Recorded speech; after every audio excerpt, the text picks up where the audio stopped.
রাজ্যে প্রয়োজনীয় petrol, diesel এবং এলপিজি মজুত রয়েছে। এই নিয়ে অযথা উদ্বিগ্ন হওয়ার কোনো কারণ নেই বক্তা খাদ্য ও জনসংভরণ মন্ত্রী সুশান্ত চৌধুরী।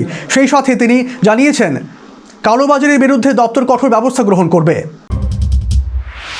গত 28শে ফেব্রুয়ারি ইসরায়েল আমেরিকার যৌথ বাহিনী ইরানে হামলা চালায়।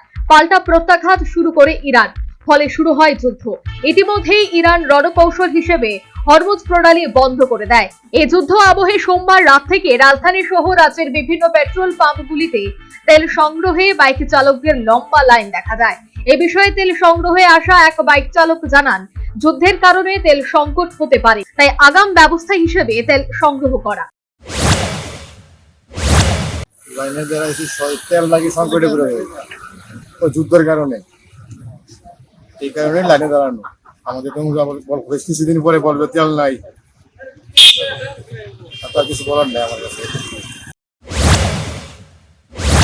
সোমবারেও রাজধানী সহ রাজ্যের বিভিন্ন পেট্রোল পাম্পগুলিতে লম্বা লাইনে বাইক চালকদের তেল সংগ্রহ করতে দেখা যায়। এই অবস্থায় সোমবার সচিবালয়ে খাদ্য এবং জনসংভরণ মন্ত্রী সুশান্ত চৌধুরীর পৌরোহিত্যে এক উচ্চ পর্যায়ের বৈঠক অনুষ্ঠিত হয়। বৈঠকে খাদ্য সচিব, অধিকর্তা, রাজ্যের পেট্রোল পাম্প ডিলার অ্যাসোসিয়েশনের প্রতিনিধি, মার্চেন্ট অ্যাসোসিয়েশনের প্রতিনিধি সহ সংশ্লিষ্টরা উপস্থিত ছিলেন। বৈঠকের শেষে খাদ্যমন্ত্রী সাংবাদিক সম্মেলনে মিলিত হন। তিনি এদিন স্পষ্ট ভাষায় জানিয়েছেন, রাজ্যে পেট্রোল, ডিজেল এবং এলপিজি মজুত রয়েছে। এ নিয়ে অযথা উৎকণ্ঠার কোনো বিষয় নেই। পেট্রোল এবং ডিজেল এবং এলপিজি আপাতত কোনো ধরনের ক্রাইসিস নেই। এটা পেট্রোল পাম্প ডিলারদের সঙ্গে কথা বলে, ইন্ডিয়ান অয়েলের যে প্রতিনিধি তাদের সাথে কথা বলে এই মিটিংয়ে আমরা এই সিদ্ধান্তে উপনীত হয়েছি এবং দীর্ঘক্ষণ আমাদের মিটিং চলেছে। তাতে আশ্বস্ত আমাদেরকে করা হয়েছে তাদের তরফ থেকে, রাজ্যে যা স্টক রয়েছে পেট্রোল, ডিজেল, এলপিজি, তা আগামী 1 মাস ব্যাপী কোনো ধরনের ক্রাইসিস রাজ্যে সংঘটিত হওয়ার কোনো পরিস্থিতি তৈরি হয়নি বা সেটা নেই। সে সাথে খাদ্যমন্ত্রী জানিয়েছেন, কালোবাজারের বিরুদ্ধে কঠোর পদক্ষেপ গ্রহণ করা হবে এবং আগামীকাল থেকেই সংশ্লিষ্ট দপ্তর কালোবাজারের বিরুদ্ধে অভিযানে নামবে।